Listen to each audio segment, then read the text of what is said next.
Hey guys, this is Max Headspace 9mm, and I brought out for you today my collection of 22 pistols. These are all 22 and they're all pistols. I'm going to show you which ones I like for what things. Everything on this table is invaluable for one particular skill. If you want to maximize your defensive training, your target accuracy, and your fun for your buck, 22 is where it's at.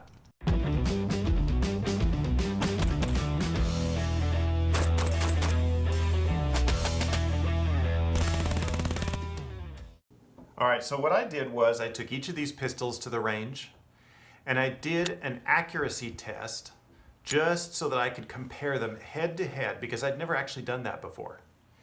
Now, one of the things that I found out on all of these is that I was a little surprised. I actually wondered which would be the most accurate pistol I owned. And I'll tell you today, I'm going to share the results with you. It was a little shocking to me. So first off, I want to show you, and we're going to go over some of these. Most of these guns fall into this category. It's an all-around target gun. Most of them have a 10-round magazine that has a button follower. They're very easy to load. They're incredibly simple, very reliable. This one is set up with a red dot optic, and it's a really good all-around gun. This is the Ruger Mark IV. It takes down very easily. All you have to do is push the button on the back and the whole shebang lifts right off and it goes back together just as easily.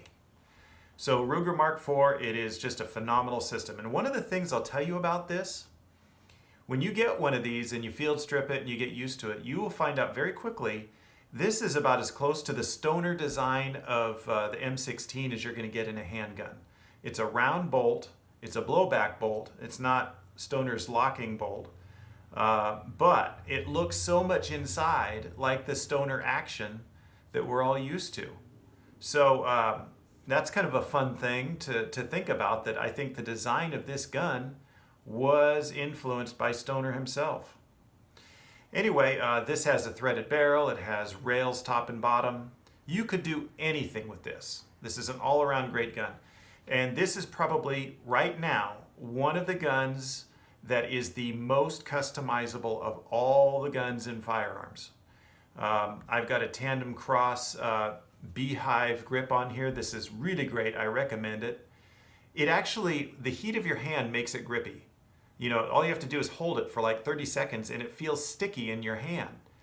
It doesn't come off, it doesn't make your hands feel sticky, but it grips. I don't know what it is about that particular kind of rubber, but this is the grippiest rubber I've ever come across. Now, if you want to see the accuracy of this gun, I'll tell you, it's pretty decent. So what I did was, these are little pages that I made and I taped up to cardboard. I made a red dot in the center. That is my point of aim.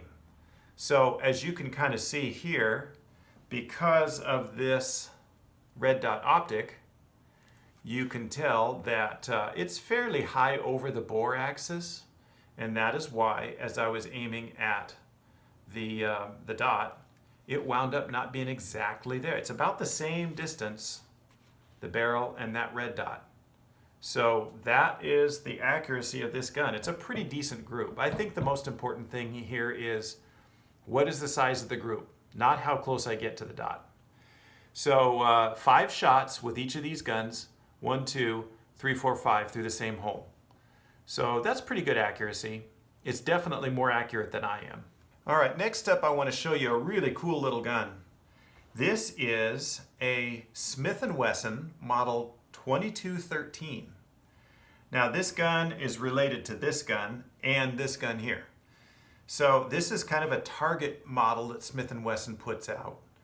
I don't know that they sell this model anymore, but they do sell these still in very, very limited numbers. And the way this comes, I added this, this muzzle device here. This is an aftermarket muzzle device because the barrel of this gun is held in place by a threaded ring, and that's just the way they decided to manufacture this gun. It wasn't for suppressors at the time. People didn't really have very many suppressors back then when this gun was designed. It just happens to be the way this gun is made.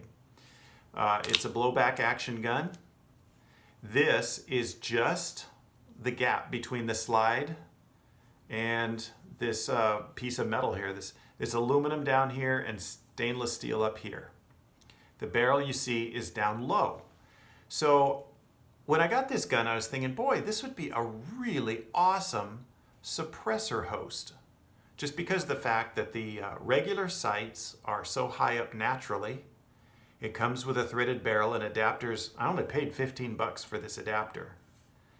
And it's a really fantastic setup.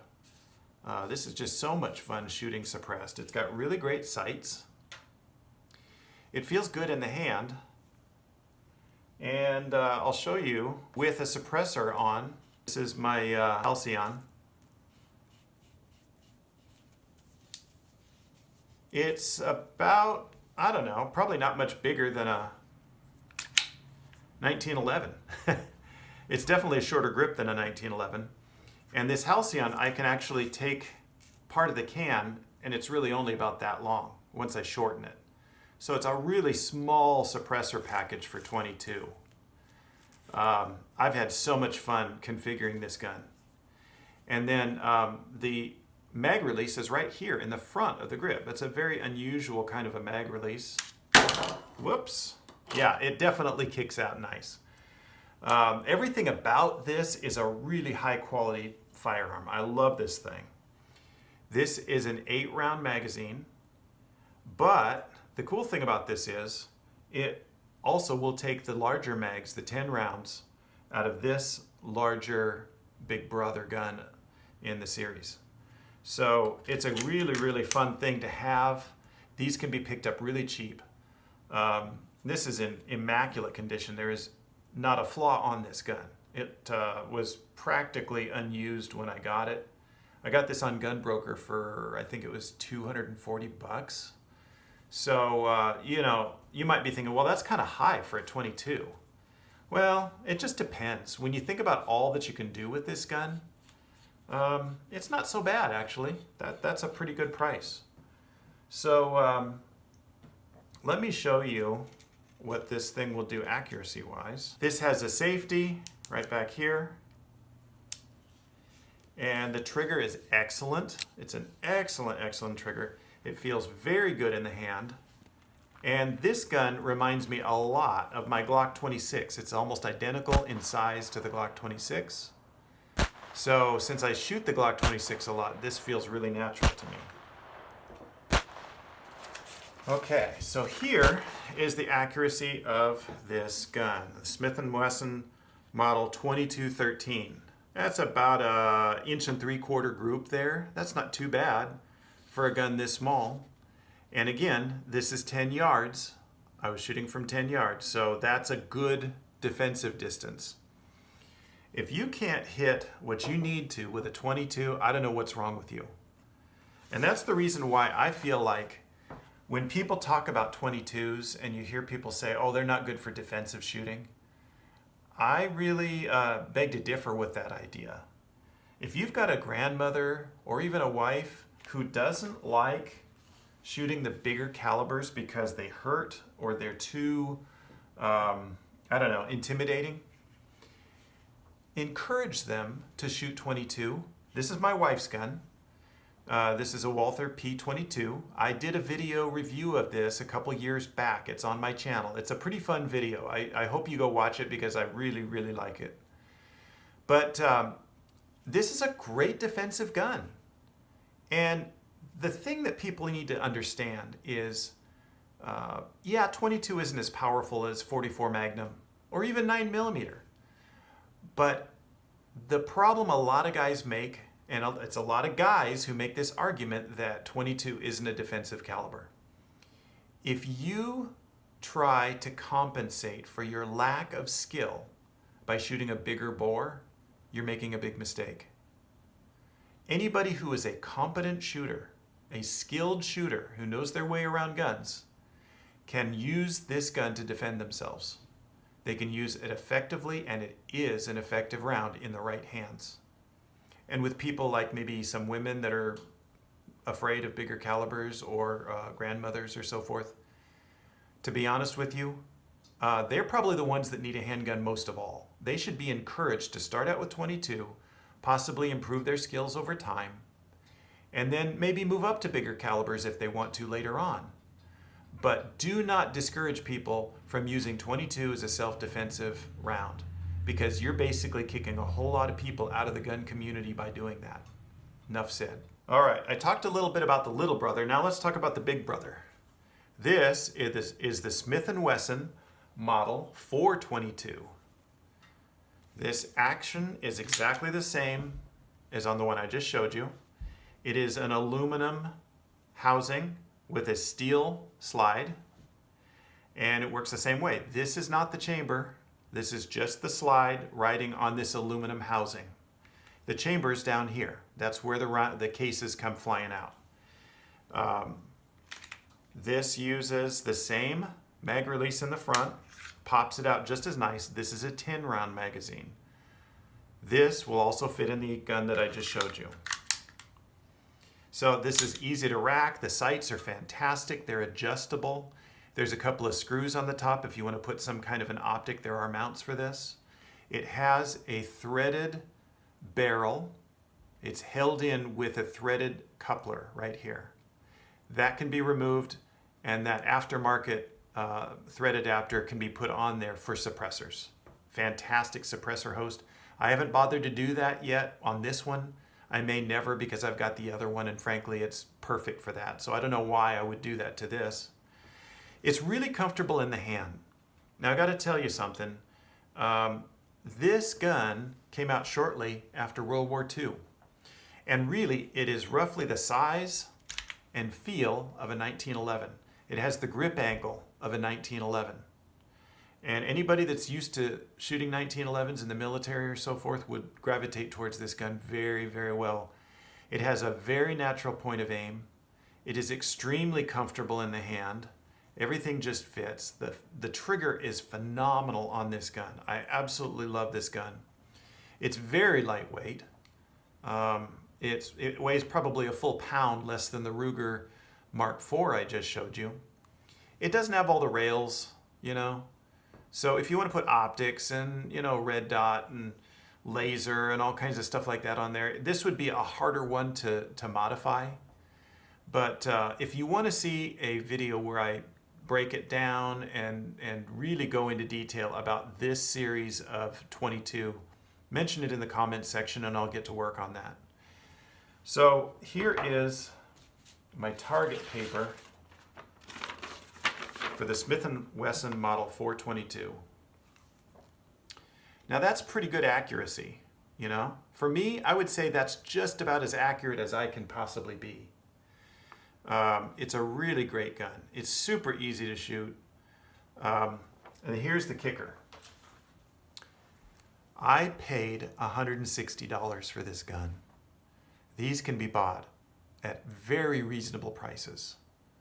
The Ruger Mark IV that I just showed you, that's about a $400 gun. You'd be really lucky to find one of those less than 400 bucks.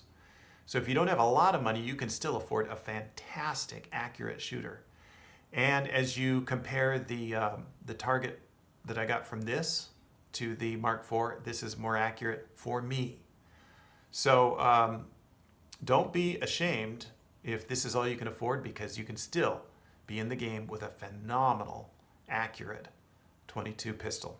All right, another gun that goes back quite a ways is this High Standard Sport King. This is a really cool gun. Now, remember the last one, the Smith? It has a 1911 grip angle. This has a P08, a Luger P08 grip angle. And I'll tell you something, this is a very comfortable gun. It is absolutely one of the most comfortable guns I have ever held in my life. If you've ever held a High Standard pistol before, you know what I'm talking about. Holding these guns feels like a firm handshake from a good friend. It just fits beautifully. And there's something about the way the beaver tail just hugs the top of your hand. You have so much purchase on here with your hand conforming to this grip. It's a really great design. The mag release is down here, and that's just something you get used to with these guns. And I got to tell you something, High Standard finally went out of business just last year. It's kind of a sad story, really. This company was making training pistols during World War II. Remember I told you that 22 is a great training aid? Well, they were training soldiers on 22 clear back in World War II, and they used pistols like these, or a very similar model to this, to do that. So 22 is a phenomenal caliber. It basically gives you all the basics, and you can really gain a lot of confidence by using 22. This is the takedown lever right here. By pushing this in, you can remove the barrel, you can remove the slide, but enough of that. I'm not going to go too deeply into this here, because if you want to see a video where I really field strip this and go to a lot of detail about it, mention it in the comments and I'll do that. I've got longer barrels for this. I can reconfigure this in a variety of different ways. A lot of the parts are interchangeable on these High Standards. And it's really sad that they're not around anymore. But if you can pick up a High Standard pistol, they can be had really cheap. This one was under $200. And they're pretty accurate too. Anybody that shot High Standards knows these are tack drivers. They are really, really accurate. There's so many reasons to like these guns. Not the lightest in the world, they're all steel, but that means they're going to be around a long time, a whole lot longer than I am. And look at that chamber. Look at how open that is. This would be a phenomenal suppressor host if it had a threaded barrel. If you want to have your gunsmith thread the barrel on this and use it for a suppressor host, this thing will probably run without cleaning forever. I'm serious. There's nothing there to get gummed up and dirty. Okay, so this is the High Standard model Sport King 100. Here is my target paper for this gun. Now, on this particular day, I wasn't super accurate with this. I have shot this so much more accurate than I did on this particular day. But, you know, that just goes to show you an 1.5-inch group you can have with a gun like this at 10 yards without really even trying that hard. It's a pretty easy thing to do. I bet you if I tried a few more times, I could have gotten it clear down to about a 1/2-inch group. But I was in a hurry, and there was a lot of people around me kind of bugging me that day, so I didn't really have the ability to concentrate like I really wanted to. What? That's part of the problem when you have a YouTube presence. You know, people start to recognize you. When I go to my range, people want to talk. So I'm filming a video and people are walking up to me wanting to find out what I'm doing and shoot my guns. So it's actually getting harder and harder for me to make these videos for you, especially when I have this many guns to go through. Okay, the next one I want to show you is the Model 41. Ooh, look at that. Look at that gun. Oh, this is iconic. This thing almost looks silly, but it's real. This is a real thing. This gun, if you've ever been to sport shooting competitions with 22, this is kind of one of those iconic guns you will see. People love these. They have not really been surpassed in accuracy. Smith & Wesson still makes these today. They make about 500 of them a year and put them on the market for about $1,600 a pop. So if you want something like this, you can buy a brand new one still. This one is basically about 50 years old, and it's a phenomenal gun in phenomenal condition. The trigger on this is just featherweight, and all you have to do is think about pulling the trigger and it goes off. So really, it's a quite nice experience to shoot these. It has a tungsten weight inside this little area right here. You can see it. I don't know if you can see that in there, but you can kind of see it down inside of there. Yeah, it basically adds weight to the muzzle so you can steady the gun a little bit better when you're aiming. It has, it actually has a compensator on it. So if you're doing rapid fire, this is pretty good for holding steady and keeping right on target. These grips are really fantastic too for righties or lefties. They just hug your hand really, really nicely. And this is more of that 1911 angle like I was showing you on the other two guns. The action and everything is the same on this as the other Smith & Wessons I was showing you earlier. The main difference is this one has the steel. This is made out of steel, whereas the others are aluminum. And it has this coming over the top. And that's so that you can add optics on here if you want to. And the sights do not reciprocate with the slide. The slide reciprocates underneath. It's interesting, this looks like a file. It actually feels like a file. And there's a tiny gap between the two, and this slides independently back and forth underneath there. But the sights are very good. They are adjustable, and this is one of the best guns I own. Absolutely a pin driver in the right hands. I'm not good enough. I'm not worthy of shooting this gun. I cannot get anywhere near the maximum capability of this handgun, but on a good day, I shoot this thing better than anything else I own. On a good day, when I haven't had too much coffee, I can put all my rounds through the same hole. Now, unfortunately, this was not that great of a day for me. You know, that's about a 1-inch group right there. That's pretty good. It's better than some of the others. But, you know, I have shot this gun much, much better than that. So this is the effects of distracted shooting. How about that? So this gun field strips just like the others. And it uses the same magazine as the Model 422 I just showed you. And let's see, what else can I tell you about this? If you want to see a video about this one alone, and maybe I'll take a little bit more time and focus on accuracy and show you just how accurate this can be, mention it in the comments and I'll do a video just about this. All right, here's a couple of revolvers here. Now, these are kind of interesting. These revolvers, these two revolvers I got about the same time. And they have a very interesting story to them. They have seen a lot of use. In fact, they came with holsters. My suspicion is that these were actually carried in the woods by some guys. They were owned by different people. I got them in different places about the same time. But these guns were manufactured by High Standard for Sears Roebuck and Western Auto. Back in those days, those retailers wanted their own style of guns. And you could go into those places, shop for clothes or auto parts or whatever you needed, and come home with a gun. And you didn't need a background check. You didn't need the $10 fee. You just buy it along with all the rest of your stuff and check out and take it home. So these guns are very similar. Some of the parts are interchangeable on them. And they are just so beautiful. I love the way these look and I love the way they shoot. This one is the High Standard 99. And the way it works, so this is an aluminum housing here. It's a very lightweight revolver, very lightweight. Of course, the cylinder and the barrel are steel, along with the hammer and the trigger. It has J.C. Higgins grips on it. In fact, J.C. Higgins was the, if I'm not mistaken, it was the Sears Roebuck line. They made these for Sears Roebuck alone. Nobody else could sell the J.C. Higgins except Sears.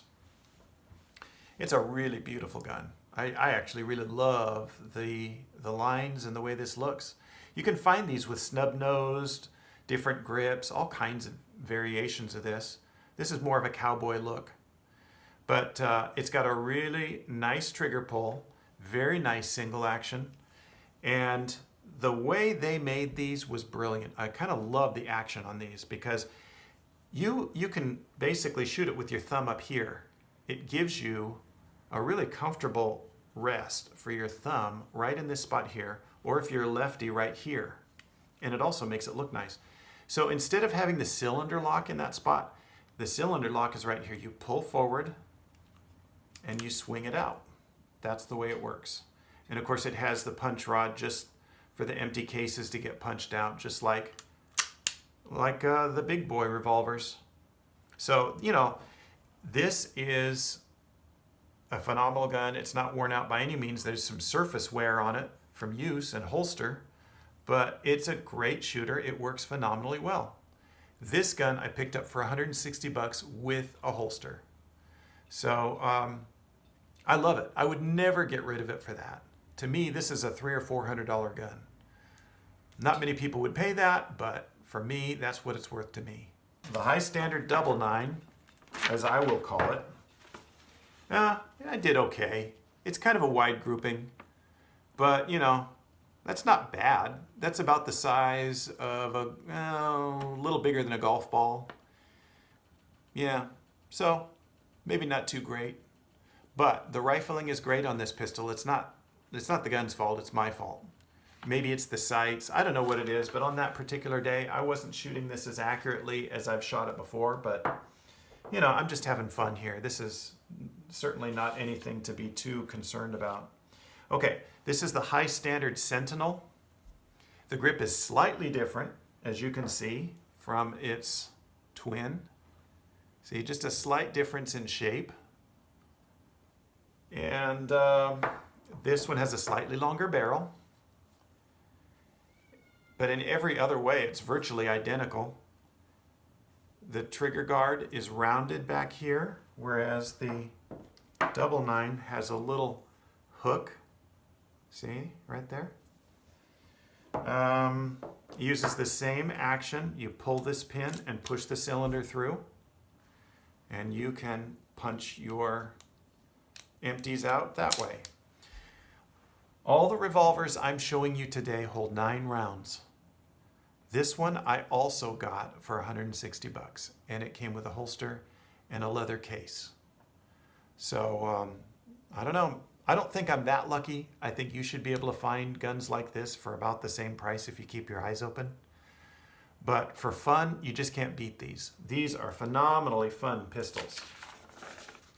And here is my grouping. There's about 1 1/4 inch grouping right there for the high standard Sentinel. And this one is the one I believe was sold through Western Auto. That was the model that they had made by High Standard for sale in their shops. And unfortunately, some of these things have come and gone, you know. High Standard, Sears Roebuck, Western Auto, kaput. You know, if you're around long enough, you start to see things come and go. And that's just the way it is, I guess. Like this here. This was given to me by my father-in-law. And he got this from his father, who was a truck driver. This was his self-defense pistol. It's an H&R Sportsman. Harrington and Richardson, I think, is the company. But this has a really nice trigger, and it's a very unusual break action. The action opens and punches out. See that? Punches out the cases all in one nice unlocking. And it's got a barbed trigger hammer. See? All of these have these spur hammers on them. It's just a simple way to do it. So this is a really nice, this has a much fuller grip than the other two pistols. This is the size of grip that a man with big hands would want. These other two, in comparison or contrast, are much smaller grips. They would be great for ladies or children with smaller hands. So I don't mind either one. I'm just fine with either one. They're very comfortable. But if you're buying guns for the family to just have family fun with, I would say, you know, the others would be a little bit better. And this has an interesting shaped barrel to it. It's kind of a heavy barrel. And it's all steel. So this gun is heavier. It's a little easier to hold steady. So here's the H&R grouping. It's again about 1 1/4 inch. So, you know, not too shabby. 10 yards, 1 1/4 inch grouping. I'll take that. Down to my two favorite guns on the table here. As you can tell, I'm calling all these my favorite guns, and the truth of the matter is I love them all because they're all fun in different ways. Now, you know, we were talking a little bit earlier about things that are gone, like Sears Roebuck and High Standard and Western Auto. Well, this particular company, the Calico, it should be gone because it was bankrupt and pretty much run out of business by California lawmakers. It's a survivor company. They just keep on surviving. And I got to tell you, in criticism over this firearm, if I were to be critical about this, and if you're interested in the Calico M100 pistol, I've got several different videos out there that talk about this gun and the rifle version of this. But this is a 100 round helical magazine gun. It is very fun. It is very reliable. And it's a lot more, I would say, maligned by people than just about any other gun that I can think of. There's so many lies and untruths about this gun that people say online. It is accurate. If you put the correct ammo in it and wind the mag correctly, this is a very, very reliable gun. And it is what I would say could be a defensive gun. 100 rounds, what could stand up against that? If you can get all 100 rounds out, you could take down just about anything with this. And, you know, for its size, 100 rounds, that's not too big, really. But Calico is a company that's living in the past. If I were to be critical of Calico, I would say that they have not kept up with the times. This gun could be a lot better than it is. They don't have to change anything that's good about it. Just change some things to get with what people want right now. An optic mount up here for a red dot, for instance. They've got their antiquated mount that mounts down here and comes up over the magazine, but I don't like that. I don't think it's very good. This gun could have a threaded barrel for suppressors. It could have a better grip. I put a rubber grip cover on here. There's so much that could be done better with this, but they haven't changed this design in over 30 years. And it's still a phenomenal gun. It's one of my favorites, but it could be even better. I wish and I hope they're watching this video because I would love for them to make some changes to these to make them keep up with the times. But anyway, on this particular day when I was out shooting, here's how I did with the Calico. That is a 1-inch group. 1, 2, 3, 4, 5. 2 of the rounds are through the same hole. So, it's got a 12-inch sight radius. Some will complain that this is how the magazine comes off.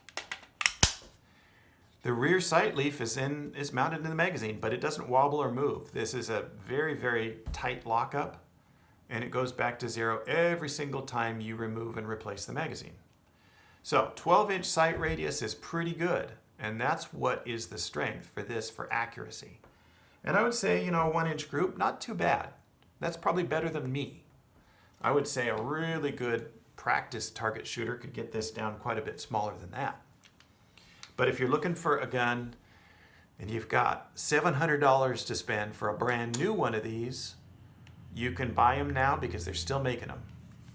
If you don't want to spend $700 and you're patient and you watch Gunbroker, you might be able to pick one up for half that or even less. And if you do, don't hesitate because these things don't seem to wear out. This one is probably 35, 40 years old. And it still runs like a top and will continue to do so as long as I own it. Last but definitely not least is probably one of the most popular guns in America. This is the Ruger Charger. Now, this is basically the same as a Ruger 1022. It's just got a short barrel on it. This one has a threaded barrel, so I do shoot this with my suppressor. And you're probably wondering, why in the world does he have this out on the table with all these handguns? Well, the reason is, as far as our government is concerned, this is a handgun. It's a pistol. They have this in the category of pistols. It's got a really long barrel on it. It's got a pistol arm brace on it. It's got a grip here. You can grip it here. You can mount an optic to it. You can use really big magazines. You know, I was just showing you that calico pistol with a 100 round standard capacity. I have a 110 round drum that goes on here, and it works really well. I've had very good use off of that, and it's a lot of fun. But most commonly, I mean, that 110 round GSG magazine, I had to send away to Germany to get it. But if you want to get something right in your local gun shop, the BX25 is a really great magazine for this. And of course, what I've got in there right now is a clear plastic. That's the one thing I don't like about these, is they're not as easy to get out as the calico mags. These things are the best thing going. You know, these used to be black and you couldn't see. Now they're making them clear and you can see your rounds inside the magazine. So you can tell if it's loading up and how many you've got. It's really great. And they don't cost any more now. So I think that's phenomenal. If you're going to buy some 10 rounders, get the little clear plastic drums. They're awesome. And they're made by Ruger. So they're definitely good. So what do I like about this? Well, you know, being that it is a pistol, according to our government who makes all the rules, why, you can do things that you could only do with a pistol. Like, for example, if you have a CCW, you could conceal this. You could put this inside your coat, I guess, if you wanted to, and walk around with it. I'm not necessarily recommending that. It might freak people out, but it actually would be legal. Now check with your own laws to make sure your state considers this to be a handgun. But according to our national government, this is a pistol. And as such, it should be applicable to your CCW permit. More fun cannot be had in a 22 than this. This is the most fun 22 I have. Definitely not the smallest, but definitely the most fun. Now, I know this is a totally unfair comparison, but with the pistol arm brace, which I was able to use as a cheek weld, grip up here, red dot sight, that's a pretty accurate gun. That's about a 3/8 inch grouping right there. It's a clover leaf. All the holes are touching. And it was so easy to do. So yeah, it's just a phenomenally effective gun and a lot of fun. You can pick one of these up brand new for, I don't know, $270, something like that. Go to Copper Custom and get your adapter. Very easy to put on. You just unscrew the little plate that's on the gun as you get it. This won't work with the wooden furniture. You have to get the plastic one like this. And then this comes on. You can put a buffer tube on here. You can put your brace on here. This is a blade brace from CAK, K-A-K. This is, what does it say? It is probably my favorite of all of the braces. This is a Shockwave. And I put these pretty much exclusively on my pistols because I like them better than anything else. They're lightweight, rugged, cheap. Can't beat it. I like the way it looks too. And this is just a very simple red dot. This is a Firefield, very cheap. They put these on airsoft guns, but of course with 22 the recoil is so mild it's not going to hurt anything. So this is a lot of fun. If you could only get one firearm all around, rifle, pistol, whatever, you probably couldn't beat this for fun and ease of use. So what is the best of each category that I can think of here? Is there one that I would recommend for each? Well, if you want to spend the absolute minimum, you could probably pick these up the cheapest. This is going to win the award for best value. Definitely the best value. You can definitely pick these up for under $200 if you keep an eye open. These revolvers are tons of fun too. If you can get one as cheap as I did for about $160. I love these, and I would say that it's easier to be accurate with a revolver than a semi-auto for some people because you have the single or double action. This, I got this used. And if you can find one of these for, say, under $1,100 used, snap it up. If you're looking for one and you're willing to spend that much, you will not be disappointed. And this is a collector's item. It will probably never be worth less than $1,100 because people know what they are, they know what they're worth, and there's only so many of them out there, and they're not making them very fast. High standards. They're not making these anymore either. So if you see a high standard, don't hesitate to get it. It's not the lightest by any means. It's all steel, but it's probably going to last the longest of any of the guns on this table. This thing is a boat anchor, and it's built to take it. And these can be had pretty cheap too. And they're only going to go up in value because the company doesn't exist anymore. But there's tons of parts out there. So if you need to fix the gun, you'll always be able to do that. This is probably one of the coolest if you're going to go suppressed. You can't beat this thing. It's just great in the hand, phenomenal trigger, phenomenal sights. It's got safety, it's got a slide drop, it's got everything you could want. It's an 8-round magazine, but it's very compact. You can slip this in your pocket and you can suppress it, and it's a great suppressor host. All in all, if you want a defensive pistol for carry, I would say something more like this would be in order. This is designed for exactly that. It's a modernized carry piece if you should decide you want to carry 22. So I hope this helped. Again, if any of these are interesting to you and you want to hear more about them, just mention it in the comments section. And I cannot encourage you enough. Get out there, take your family, and do some 22 target shooting. This is Max Headspace 9mm. Have a good one.